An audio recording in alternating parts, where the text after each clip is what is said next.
his elder son, which he had mummified by means of some process he had learned in the Far East.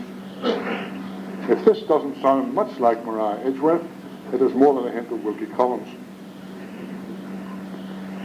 The traits and stories of these Irish squires may well have been related and debated at the firesides of Carleton's Irish peasantry. What my mother, a Fermanagh woman, used to call the invoice of the country, the gossip, the on-dee, what people were saying, would surely have found their bizarre behaviour worth remarking on. The invoice of the country, in a different sense, meaning the bill eventually presented for settlement by the nation to the Irish squires as a class, is perhaps an appropriate metaphor for the final reckoning that descended from the whole lot of them. Thank you.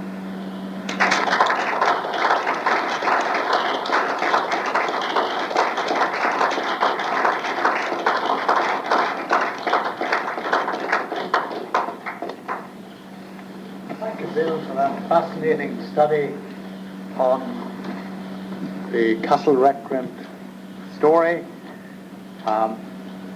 I'm sure there are people here who would like to take you up on treatment of wives in the 18th century, or other aspects of it, or other aspects of what you've said. So we'll have a short 5 minutes for questions. Owen. First of all, thanks very much indeed. In addition to teaching Carleton's Tales and Stories, I also teach Castle Recreant, and you've improved my classes very much indeed. One small point, you were talking about the fact that polite society headed by Mrs. Delaney and Co. found nothing wrong with the imprisonment of a wife. Surely one thing to bear in mind here is the example of George I, whose queen never saw England because she was imprisoned in Hanover for the term of her natural life, for alleged infidelity to her husband with the Swede Königsmark, whereas of course he was unfaithful to anybody he felt like.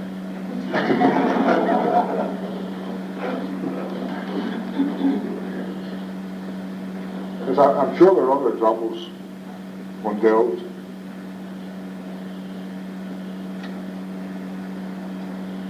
Any other points? Any comments from the temple folk here?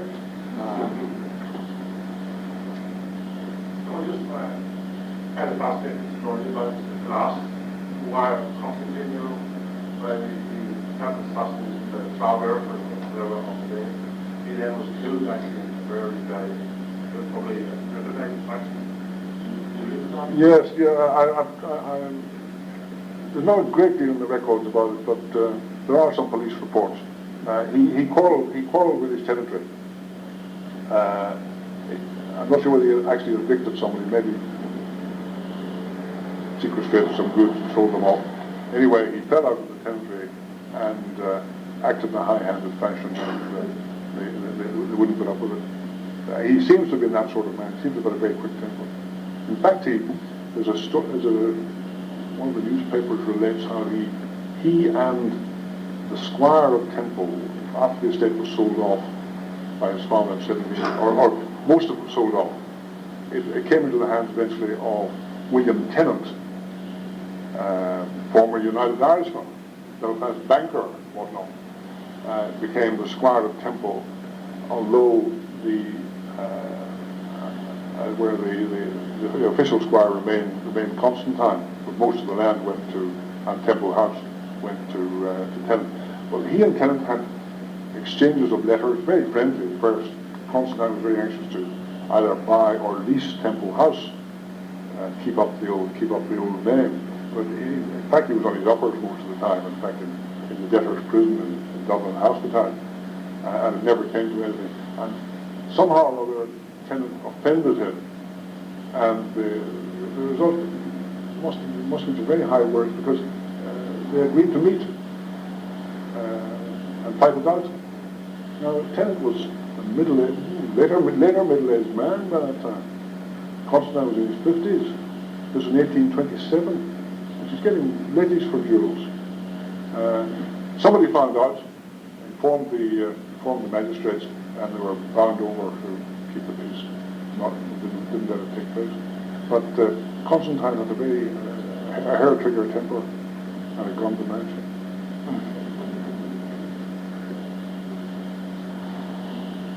There's an interesting, there's an intriguing, as often are in these documents, in the will of Hugh Maguire, 1766 will, there's an intriguing, completely unexplained little item where he leaves £25 to Viscount Taff, who was the imperial general and of course a leading Jacobite nobleman.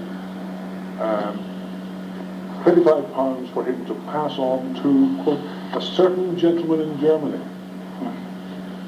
Doesn't say what. Possibly an illegitimate son from his days in the Imperial Army.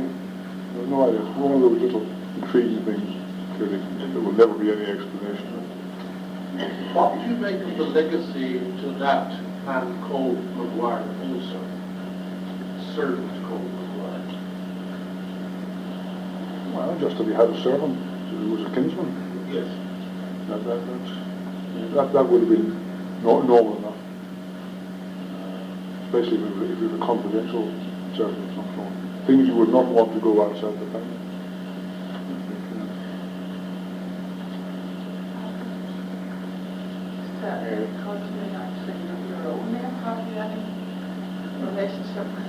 I'm not related to this man.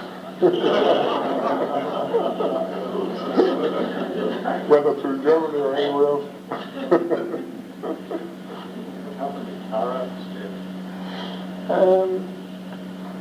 Tara House is still there, the remains of it. The jackdaws are flying in and out of the roof now, of course. I dare say it's not quite the same house as the 18th century one. It looks like it's been changed a bit from the 19th century. I don't really know what happened. It was not inhabited in 1834. It survives as Cara Street in Clones. Oh yes, well, as I said, the house itself is still there. You can see it just across the river. I've heard in Temple, there's still been a legal document in Dublin, which was often called the Maguire Estate. Oh yes. I believe when Archbishop Temple were built to put into Mary's Hall, they had to pay some money to the Maguire Estate. To the representatives. And also the problem to the items. People were risking that they paid so much. They pay ground rent for one ton land or so. Yeah. Well, that's simply because, as where property is never extinguished until somebody extinguishes it. It continues to exist. So, although that family is long entirely gone, they petered out with two brothers who both ended their days in the Enniskillen Workhouse back in 1916, 1921, successively. One of them had turned up at the first Temple Fish in 1910, I think, claiming to be the old Squire. But they literally were plagued by insanity in their later years. One of them would have been Constantine Maguire's grandson was officially a lunatic. And the property was run for him. They ended up with about 800 acres until land purchase, when almost all of that was bought out. A few things that remain are sort of ground rent things, which nobody sold or bought. Does the current Maguire chieftain, Terence of the name, have claim from the Temple line? I don't think so. No. It's a ski knot, I think. Yeah. Any other comments or questions? Well, I'm sure you'd like me to thank Dr. Maguire for this most stimulating examination of 18th century sources and for his look at the papers of Maria Edgeworth. I'm sure there are many here who, when they go home tonight, will be examining the engraving inside their wives' wedding rings to make sure, and if I survive, it won't be 5, if that's what you said. Thank you very much, Dr. Maguire. We were delighted to have you with us. Thank you.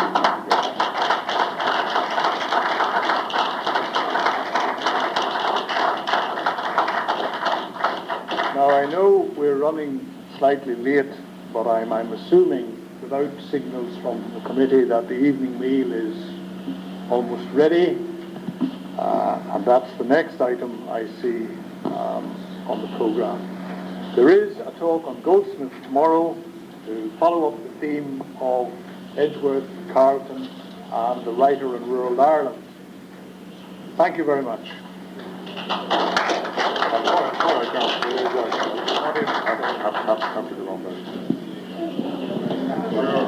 Will you stay with me?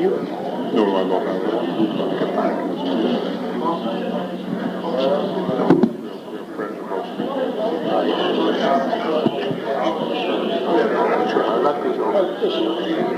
That looks very promising.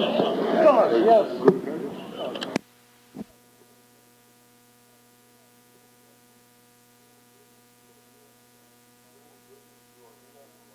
Those waiting who are here from 11 o'clock, as I said in a rather side remark earlier on, perhaps we're working on Cahir Valley time here, which is not exactly the same as GMT. However, I think we'll make a start anyhow. I don't want to keep Dermot waiting any longer. I don't want to keep you waiting any longer. Well, I have a couple of things written out in Irish which I'm going to say, and you'll forgive me if I read them, because my Gaelic is, to say the least, rusty. So, a harja. Bawait long mahol and achnirid Diarmid O'Divlin. Is fada an la o hasi Diarmid Ormsa. Vimudj skull le hela Colastien y Padrig Ardwaha Fado.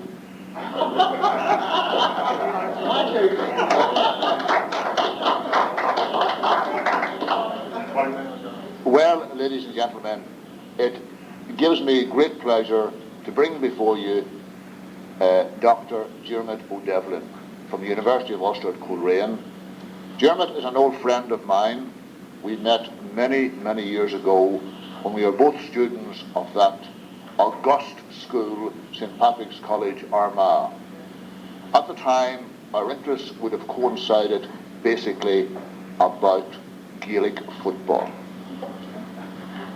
And Diarmid has since made his way in the academic world, and he has done a lot of research into the revival of the Irish language in the 19th century, particularly in the north of Ireland, and particularly among a group of people about whom many people would wonder about their interest in it. That is, the Presbyterian community in the north of Ireland, who did so much in the last century to rescue the Gaelic language from what Diarmid describes as the general shipwreck. Sean Diarmid.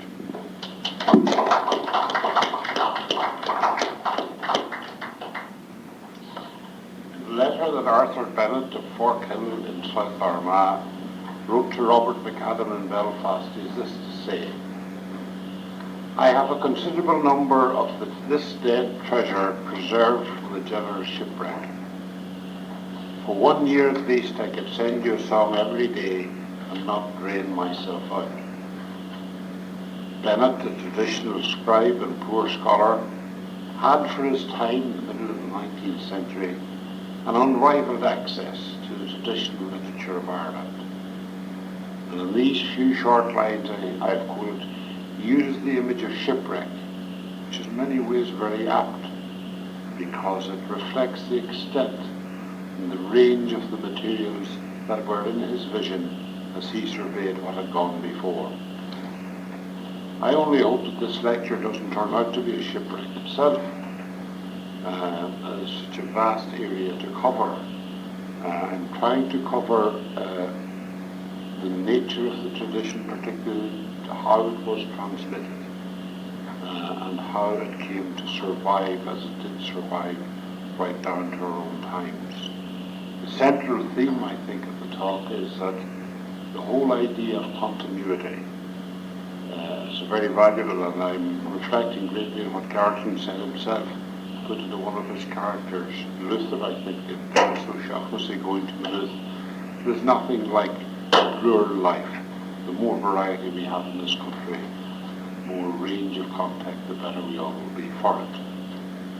And Squirearchy, perhaps old Maguire, we don't know which, in his imagination saw the ship that sailed from Rathmullen on the 14th of September 1607, ferrying the great Oneid of Tyrone, Rory O'Donnell of Tyrconnell, and Cuchonnacht Og Maguire of Fermanagh and their people, 99 in all, overseas in what has become known as the Flight of the Earls. On board that ship was one Tig O'Keenan, O'Neill's historian.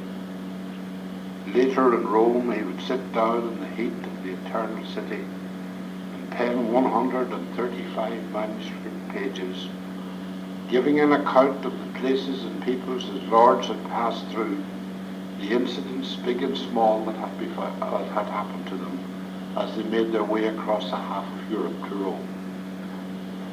O'Keenan was a skilled native historian with an excellent pedigree. His people, Archany and Cleanish, County Fermanagh, were well versed in the traditional lore and learning of Ireland. And O'Keenan writes as a traditional account, moving from place to place, from person to person, and from incident to incident, but never stopping anywhere to reflect or extract significance or meaning from the events that were going on around him. It was left to the bardic poet, Andreas O'Markey or Old Roe Maguire or whoever, to try from his perspective to extract meaning from what was happening all around him. The very future of the bards, the order of poets here in Ireland, was, to put it at a smilest, uncertain. The Nacht is uig nach Ede. This night, Ireland is lonely. Now the word uignach means lonely, yes, but in Northern Irish it has always had the idea of eerie, lonely in the sense of eerie. If you go out of a house in Belfast and say, you will witness artists after night, you're afraid after the dark, basically, that's what they mean.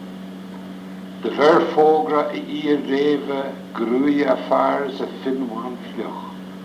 Srav is ina guignach.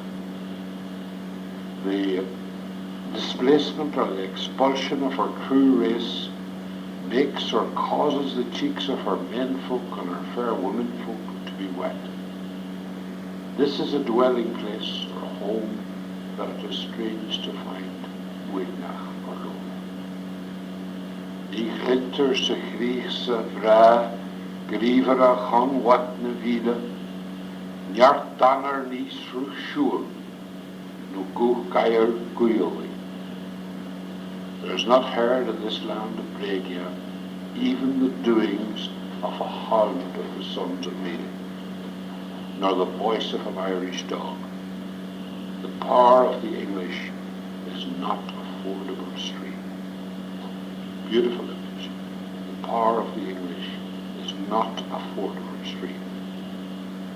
The colonization of Ulster, which followed the flight of the Earls, was thorough, well planned, and carried through with an almost ruthless energy. The effects are still all around us. Our old friends, those Archany that I mentioned, were all dragooned together into centres to describe to the new masters what they knew about the layout of the land, the boundaries and the divisions, what they knew about the ownership of the land, and how that ownership was transmitted.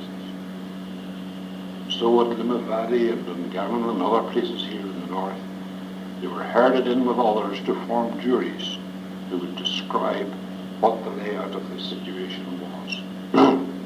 Sir John Davies' account of the discussions at Limavady are most enlightening. In O'Kane's fruitful country, he says, And I mean, a factor I think that people forget about Gaelic Ireland. This wasn't a poor, barbaric place. It was a very, very well, particularly parts of County Derry O'Kane's country. They were very well off, a lot of Catholic. He says they were all there. He says we had a jury of clerks and scholars for jurors, 15 in number. 13 of them spake good Latin, and that very readily. They conceived their verdict or presentment in singular good form and method. Davies gives us the names of the jurors, and from these and from other contemporary references, we can tell that a large number, from about 13 of them, were drawn from the old Gaelic Archeny families. There was a McReady there, and the Heaney. This, of course, was Seamus Heaney's people, who were long associated with Banagher in County Derry. There was two McIntaggarts, who were Aranach down in South Derry. There was a Mullen, an O'Cahan, of course, a McCluskey, a McNally, a McConnally, which was all over South Derry. It was tied in with the Clandeboy O'Neills, which was a surname that belonged there. There was a McGilligan, of course, in Derry, and two McCowells, Owen and Morris. The McCowells, of course, were McCahwale. The McCahwales became, in due course, Campbells, or as we say here in Tyrone, Kemmels, and also Coffins in passage in history. Owen McCahwale is particularly interesting. The new bishop of the Reformed religion in Derry, Montgomery, said that he was learned after the manner of his own people, especially in civil law, Irish and Latin. And the bishop had hopes of winning him over to the Reformed religion because he said he was keen-witted, artful, and crooked. Just to an Irishman who gets anywhere. Montgomery said, and this reminds me of something President Johnson said many years later, he said he would prefer a fawning dog to a barking one. He would rather have him inside than outside. Johnson said he'd rather have him inside the tent, in the cabinet, rather than outside the tent pissing in. The plantation and the colonisation of Ulster was hardly a discussion about the quality of the Latin. It had more to do with the control of the wealth, the influence, and the ownership of the land. New settlers came in from England and from Scotland. From England came many who wrote the Presbyterian minister Stuart in Lisburn, and from Scotland not a few. What all this meant, of course, was that the medieval world in Ireland was over. In fact, it was probably over before it could sail. The impact on traditional native culture was immense and far-reaching. Yet despite the political and social upheavals, indeed even perhaps because of them, there was a flowering of creative energy in the field of literature, which makes, in my view, the 17th century in some ways quite unsurpassed in the story of Gaelic letters. I don't think it's reflected on enough. We tend to moan about the collapse of the Gaelic order. It was the best thing in many ways that happened, because it created a whole new energy. Liberated now from the old traditional medieval world of the bars, tied no longer to the cloaks of the old nobility, which were beginning to peter out and would peter out before the end of the century, writing now in a way to reach a greater mass of the people, and in so many ways articulating their passions and concerns. There is now abroad in Ireland a new expansiveness, a new awareness, and to my mind a real new energy at work. New literary forms were developed, new themes were discussed, and the raw material of culture, the raw material of literature, a rich and flexible and vibrant living language, dexterous and living in practically every parish and townland in Ireland from Derry to Kerry. The language itself encapsulated, brought together, as it were, a whole community within a shared historical experience and an understanding of who they were and where they had come from and what, in other words, their human experience was. And this community was remarkably strong throughout the 17th century, despite all the follies and waywardness of politicians. This community continued, carried on with varying degrees of vigour right through the 18th and 19th centuries, and to all those Gaelic-speaking communities which, for one reason or another, survived the ravages of time and history.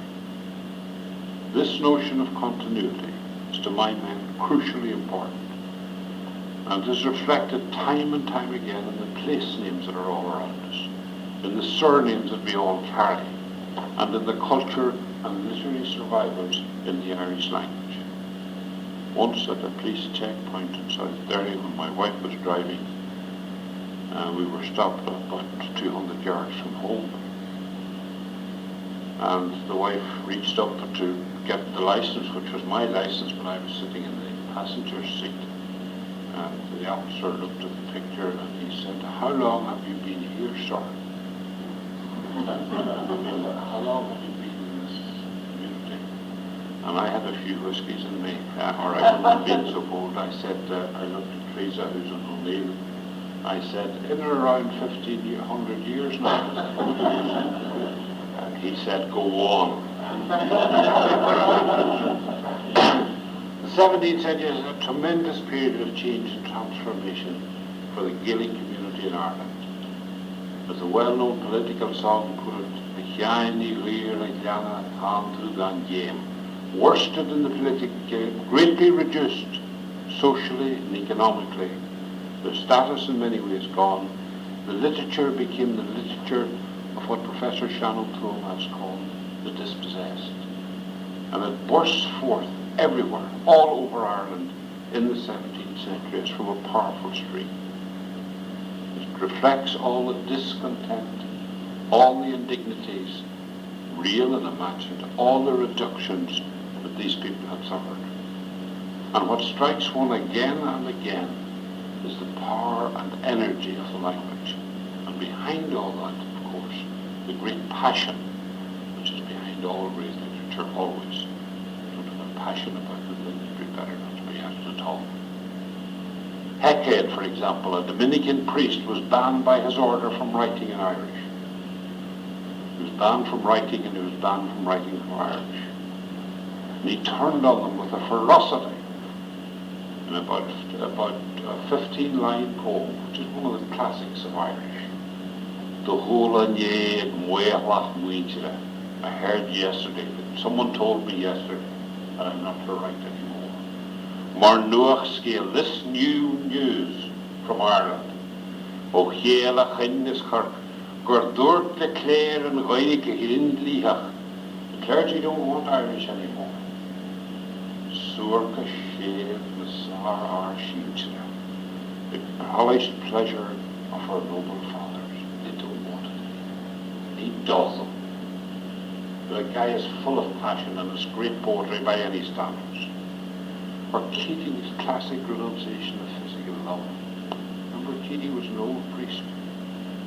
The poems teeming with sensuality. Or we say here in the north, brimming over. Teeming is the northern thing. You know the word teeming. That's very common in my part of it. Brimming over. Van land the storm. Can you warm the love? Ni far grievashin.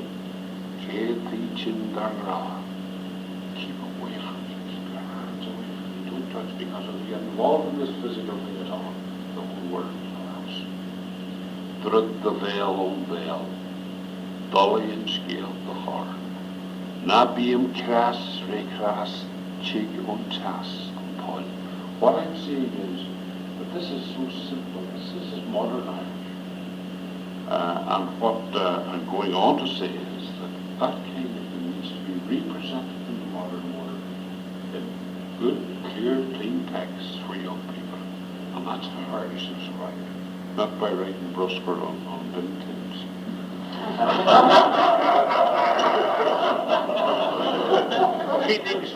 Keating's prose was everywhere too.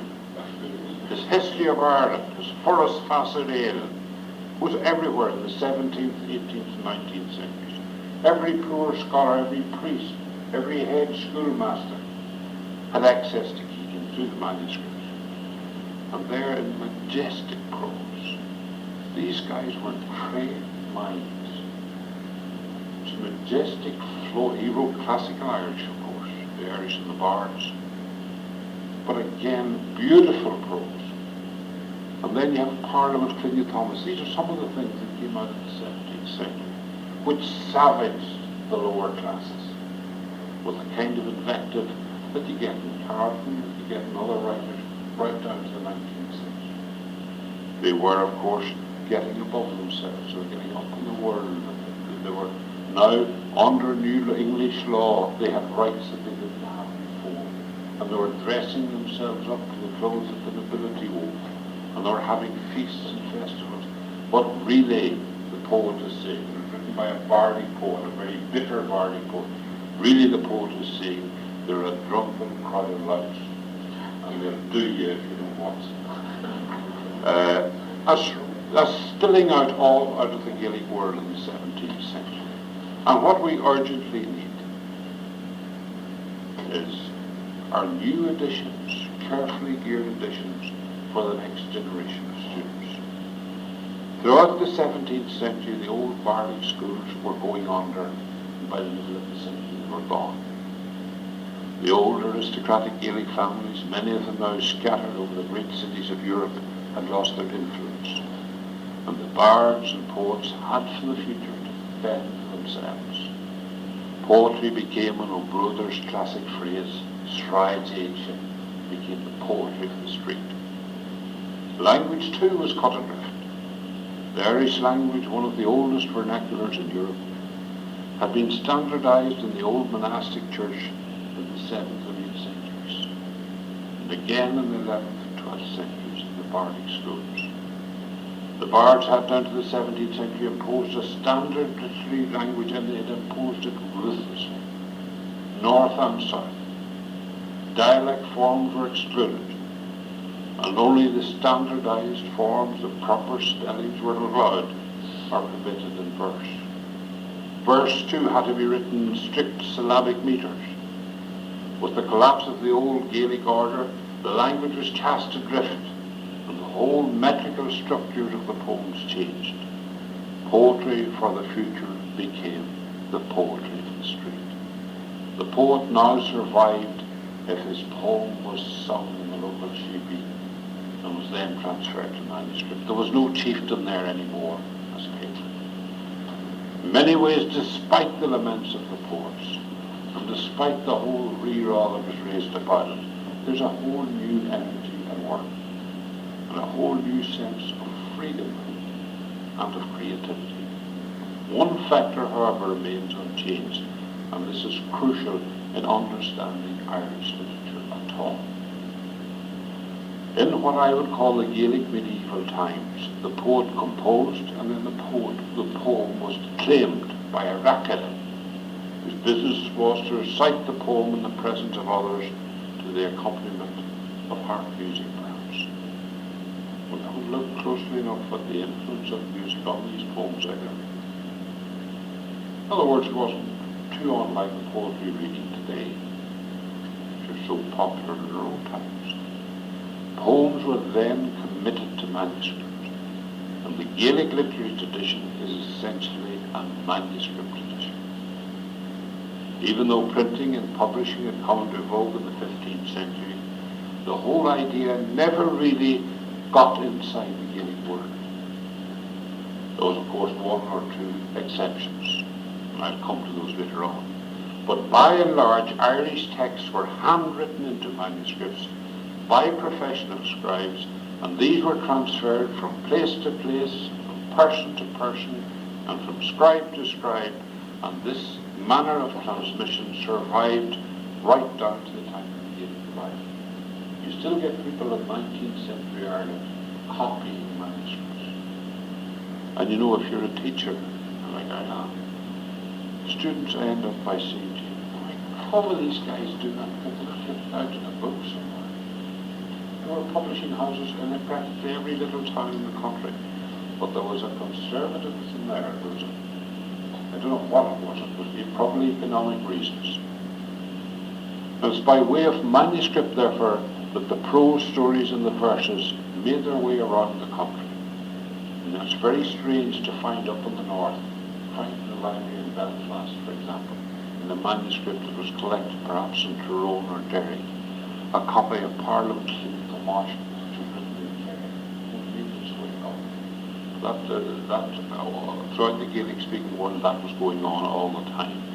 O'Brother's poems, for example, or Egan O'Reilly's, or Padre O'Durney's poems, are not to be found within the covers of a book published in the 17th, the 18th, the 19th century.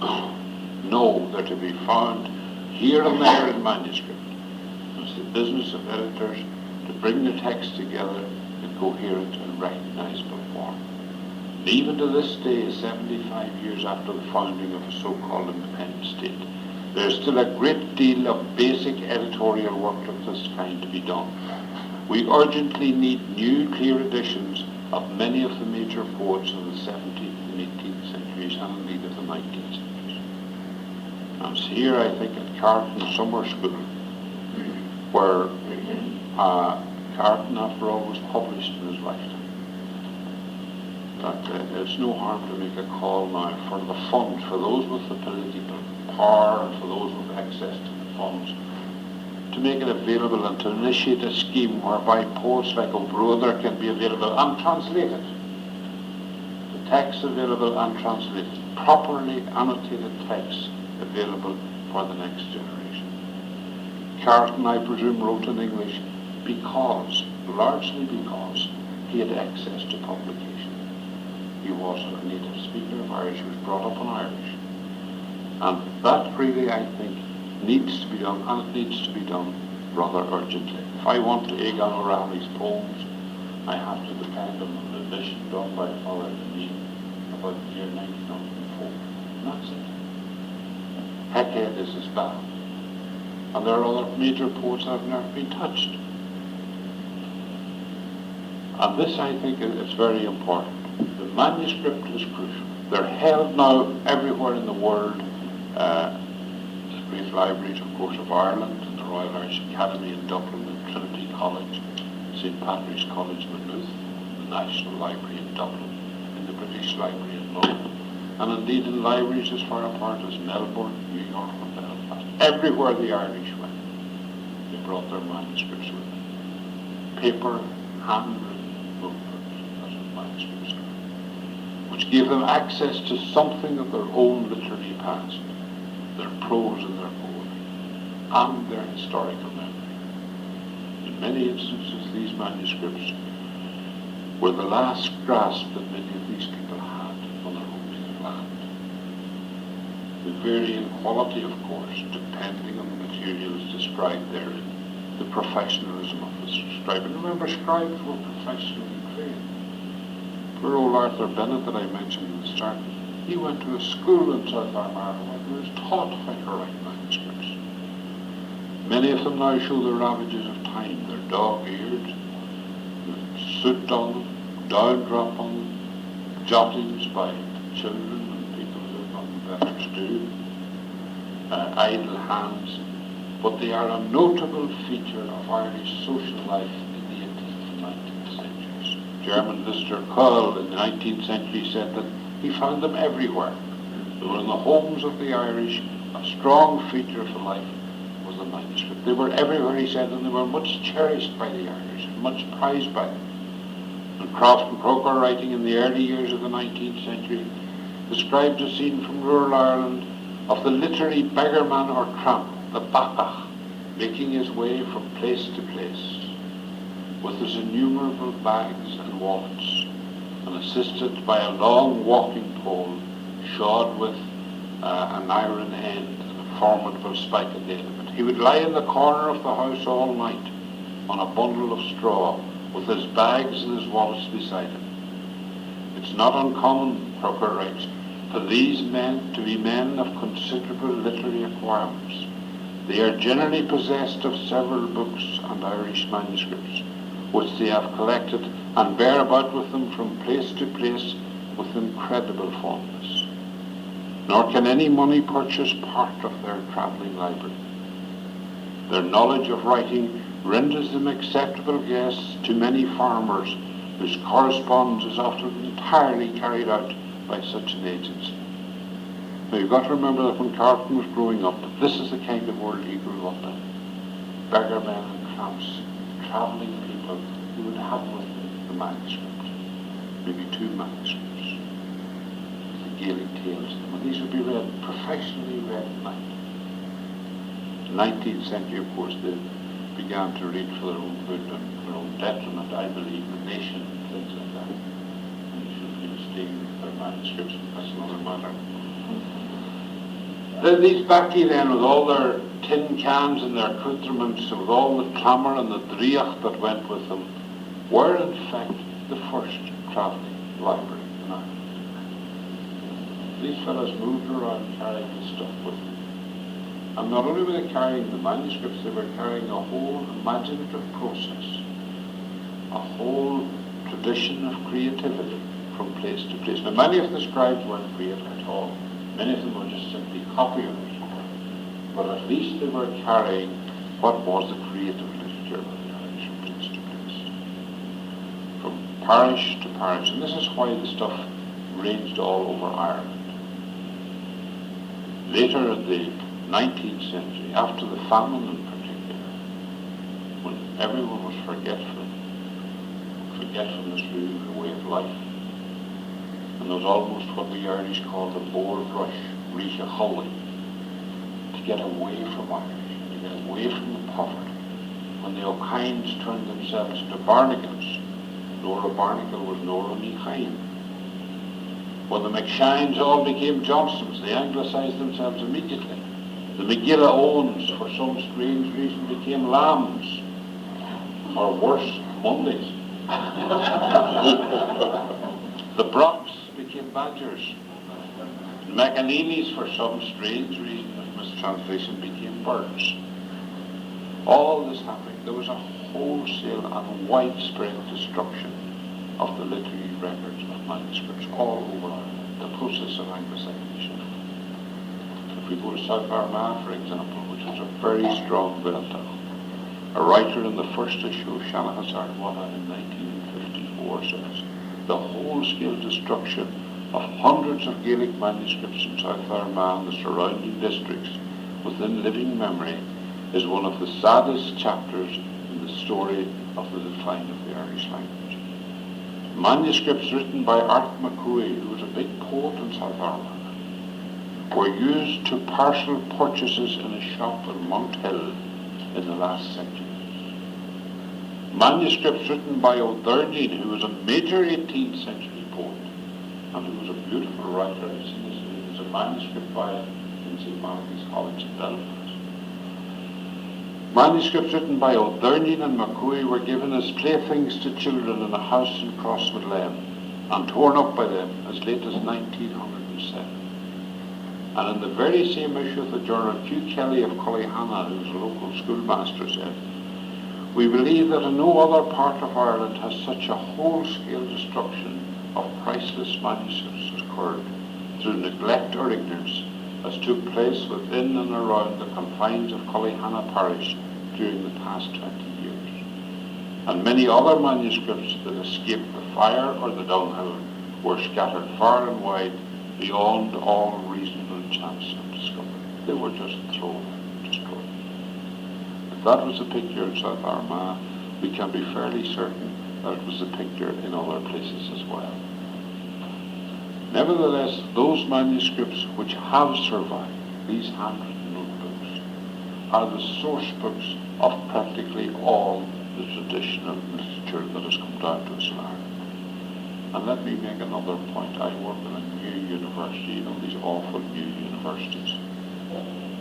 In this day of modern technology, with microfilm and microfiche, it is surely possible to have all these manuscripts together in one place.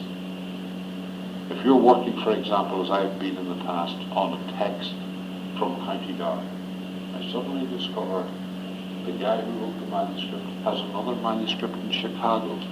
It'll take me 6 months before I get it.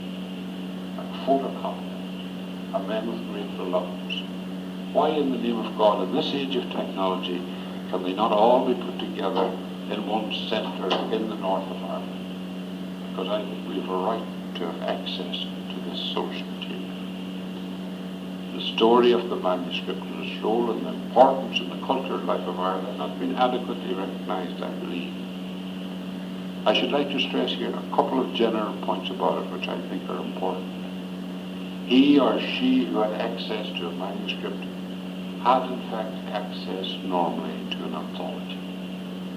Because very often in these manuscripts you'll find a story, a thin story perhaps, followed by a sermon, perhaps on the love of God and the love of the neighbour, followed by a burlesque piece on the sexual abilities of Maguire, it happened, followed by a poem in praise of the Virgin Mary, followed in turn by a satirical piece on Murtha O'Shiel, who was parish priest of Inishowen and whose sexual abilities are described in some detail in Gaelic manuscripts. What I'm saying is that you find all the while that balancing out, that balancing act of and these materials in the manuscript. In the English-speaking world, things were compartmentalised. It didn't happen in Ireland. And it's been noted in other places that the Irish mind remained unsecularised for a long period. Indeed, perhaps even down to the beginning of the last century. Many reasons for that, of course. Power and influence of the church. But in my opinion, it had a great deal to do with the method of the transmission of the traditional culture. Conversely, and it must be said, much of the prudery that we associate with Gaelic League in Ireland is entirely foreign to the native Gaelic tradition. It's just not there. And it belongs more to Victorian England, which had a massive influence on Gaelic, if I don't believe it or believe it not. Pierce, I believe, is a Victorian. And all those kind of values seep through the church and other instances into the Gaelic revival. But it's not there in Irish at all. And sometime in private tutorials I'll give you a man who go through the description of Murtha O'Shiel's performance of Learn and what Parson Brady had to say about Parson Brady was a Protestant minister, what he has to say about him, and that'll clear all that kind of cobweb out of your system once and for all. There were of course exceptions, as I told you. Little Ireland on the continent of Europe, Irish exiles, soldiers in Irish regiments in France and Spain, priests, regulars, diocesan, and professional people came together in the big European cities to put together the threads of their native life. Living now in new and strange places, bright and energetic and adaptable as they were, and the Irish are that everywhere you find them, they began to contribute positively to where they were and to cultivate their own inheritance. This is the period in the early 17th century when the Irish colleges by and large were established in Rome, in Louvain, Belgium, Salamanca in Spain, in Paris in France. This network of Irish colleges, and many of them still survive in Irish hands, is very interesting. And there, if you find them, you find them usually straight up against the university. The Irish College in Paris is within 5 minutes of the Sorbonne. The Irish College in Prague, the same thing. The Irish got in near to where the centres of learning were, got their buildings there. The Irish College of St. Anthony at Louvain, for example, founded in 1606, became an important centre or focal point of literary activity in the 17th century, as did its sister college on the Street of the Irish in Prague. There's a street in Prague called the Street of the Irish, where the Tyrone poet, my own fellow, I hope a relation, but I can't tie it up, Prunchus O'Devlin, he was an occasional poet in Irish, and he was professor of philosophy in the University of Prague. Louvain, St. Anthony's College became the headquarters in many ways of these Irish in exile. This little Hugh Ward and John McColgan from Donegal had initiated a school